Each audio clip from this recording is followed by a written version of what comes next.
the technology likely to have the greatest impact on the next few decades has arrived. And it's not social media, it's not big data, it's not robotics, it's not even AI. And you'll be surprised to learn that it's the underlying technology of digital currencies like Bitcoin. It's called the blockchain. Blockchain.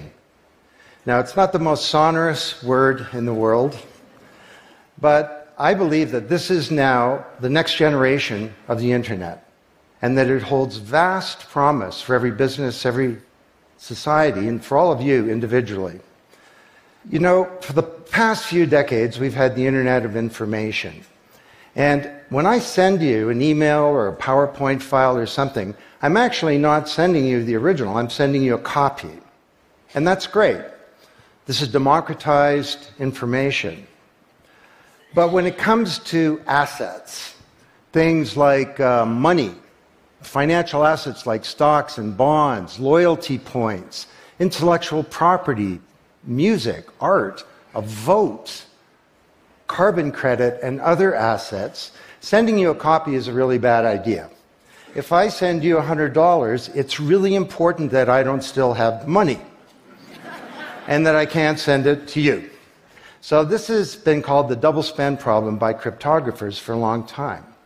So today, we rely entirely on big intermediaries, middlemen like banks, government, big social media companies, credit card companies, and so on, to establish trust in our economy. And these intermediaries perform all the business and transaction logic of every kind of commerce, from authentication, identification of people, through to clearing, settling, and record keeping. And overall, they do a pretty good job, but there are growing problems. To begin, they're centralized. That means that they can be hacked, and increasingly are. And JP Morgan, the US federal government, LinkedIn, Home Depot, and others found that out the hard way. They exclude billions of people from the global economy. For example, people who don't have enough money to have a bank account. They slow things down. It can take a second for an email to go around the world, but it can take days or weeks for money to move through the banking system across the city. And they take a big piece of the action, 10 to 20%, just to send money to another country. They capture our data, and that means that we can't monetize it or use it to better manage our lives. And our privacy is being undermined. And the biggest problem is that overall, they've appropriated the largesse of the digital age asymmetrically. And we have wealth creation, but we have growing social inequality. So what if there were not only an internet of information, what if there were an internet of value? Some kind of vast, global, distributed ledger running on millions of computers and available to everybody, and where every kind of asset, from money to music, could be stored, moved, transacted, exchanged, and managed, all without powerful intermediaries. What if there were a native medium for value? Well, in 2008, the financial industry crashed, and perhaps propitiously, an unknown or anonymous person or persons named Satoshi Nakamoto created a paper where he developed a protocol for a digital cash that used an underlying cryptocurrency called Bitcoin. And this cryptocurrency enabled people to establish trust and do transactions without a third party. And the seemingly simple act set off a spark that's ignited the world, that has everyone excited or terrified or otherwise interested in many places. Now, don't be confused about Bitcoin, okay? Bitcoin is an asset. It goes up and down, and that should be of interest to you if you're a speculator. More broadly, it's a cryptocurrency. It's not a fiat currency controlled by a nation state, and that's of greater interest. But the real pony here is the underlying technology. It's called blockchain. So, for the first time now in human history, people everywhere can trust each other and transact peer-to-peer. And trust is established not by some big institution, but by collaboration, by cryptography, and by some clever code. And because trust is native to the technology, I call this the trust protocol. Now you're probably wondering, well, how does this thing work? Fair enough. Assets, digital assets like money to music and everything in between, are not stored in a central place, but they're distributed across a global ledger using the highest level of cryptography. And when a transaction is conducted, it's posted globally across millions and millions of computers. And out there around the world is a group of people called miners. These are not young people, they're Bitcoin miners. And they have massive computing power at their fingertips, 10 to 100 times bigger than all of Google worldwide. And these miners do a lot of work. And every 10 minutes, kind of like the heartbeat of a network, a block gets created that has all the transactions from the previous 10 minutes.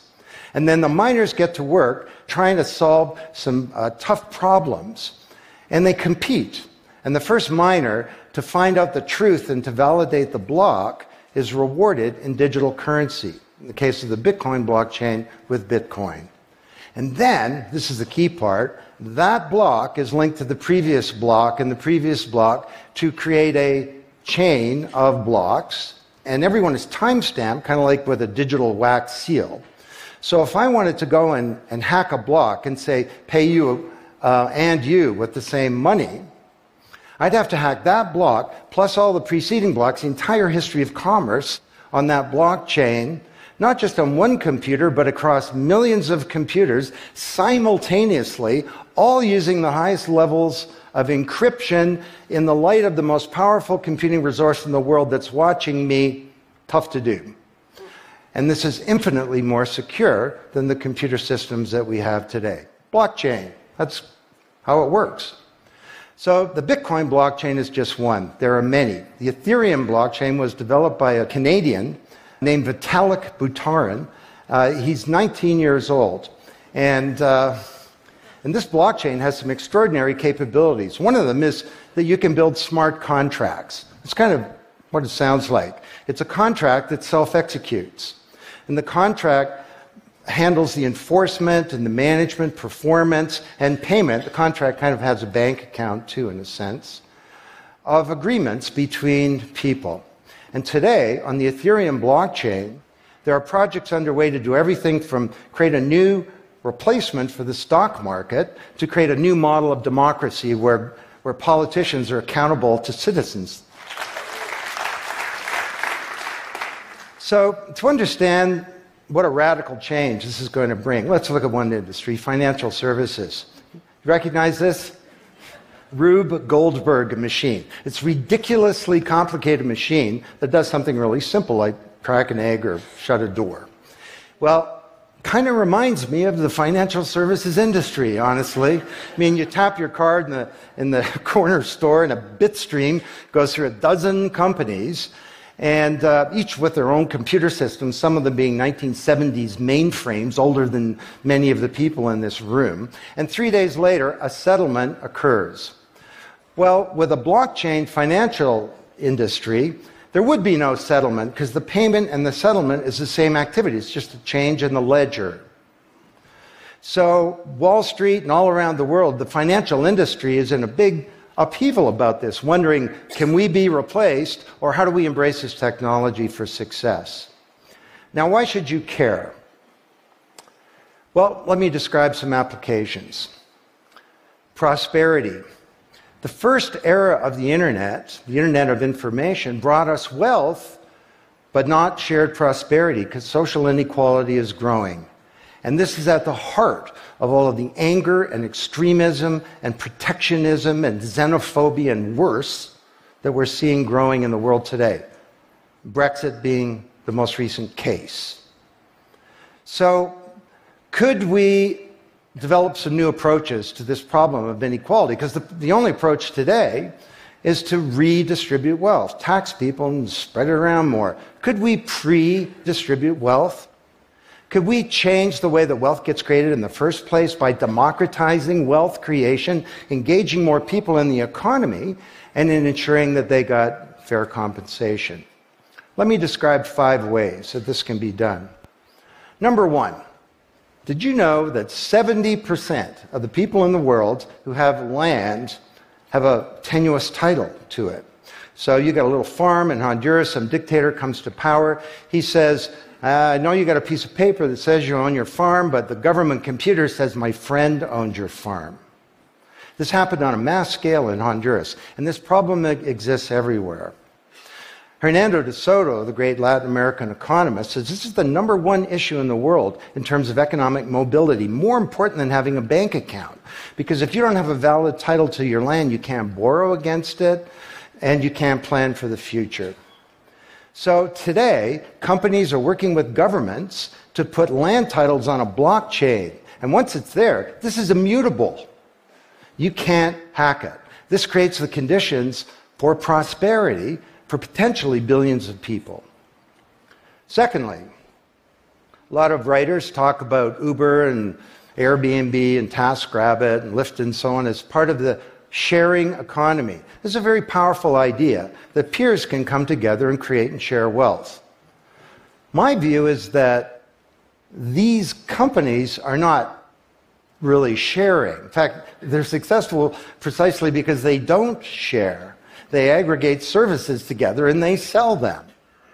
What if rather than Airbnb being a $25 billion corporation, there was a distributed application on a blockchain, we'll call it B Airbnb, and it was essentially owned by all of the people who have a room to rent.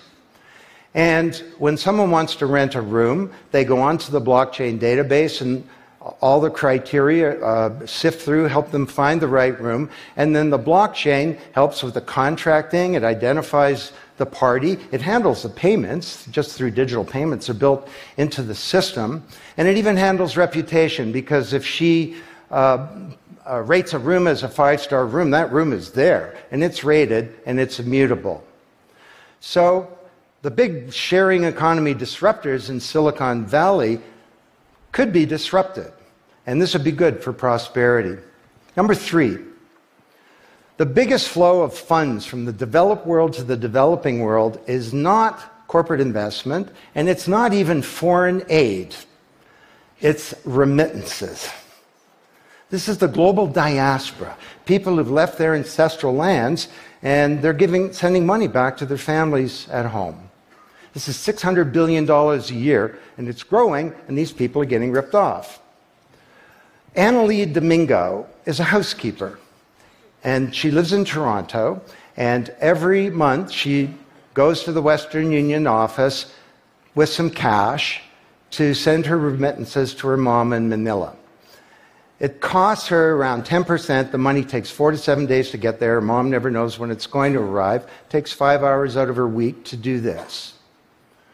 6 months ago, Annalie Domingo used a blockchain application called Abra.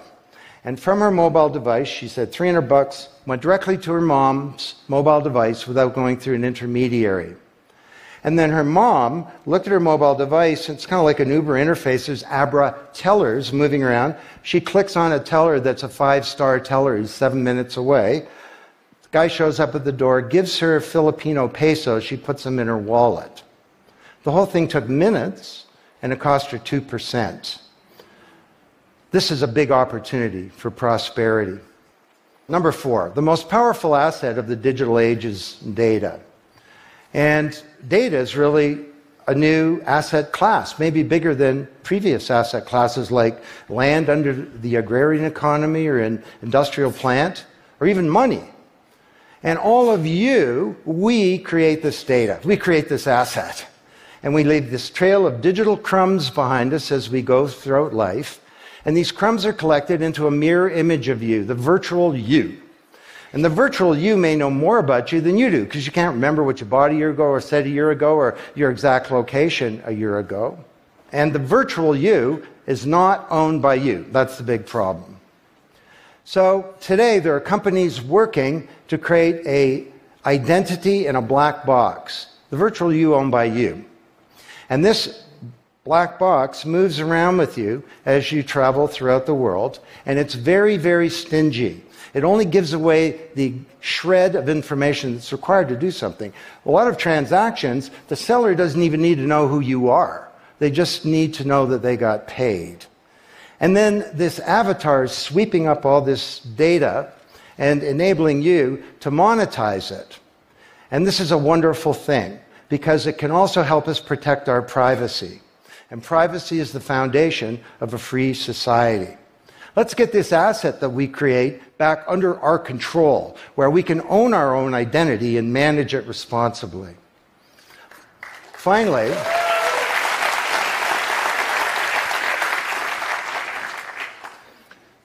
number 5, there are a whole number of creators of content who don't receive fair compensation because the system for intellectual property is broken. It was broken by the first era of the internet. Take music. Musicians are left with crumbs at the end of the whole food chain. You know, if you're a songwriter, 25 years ago you wrote a hit song, it got 1 million singles, you could get royalties of around $45,000. Today you're a songwriter, you write a hit song, it gets 1 million screams, you don't get $45K, you get $36. Enough to buy a nice pizza. So Imogen Heap, the Grammy-winning singer-songwriter, is now putting music on a blockchain ecosystem. She calls it mycelium. And the music has a smart contract surrounding it. And the music protects her intellectual property rights. You want to listen to the song, it's free, or maybe it's a few microcents flow into a digital account. You want to put the song in your movie, that's different, and the IP rights are all specified. You want to make a ringtone, that's different. She describes that the song becomes a business. It's out there on this platform, marketing itself, protecting the rights of the author, and because the song is a payment system, in a sense a bank account, all the money flows back to the artist, and they control the industry rather than these powerful intermediaries. Now this is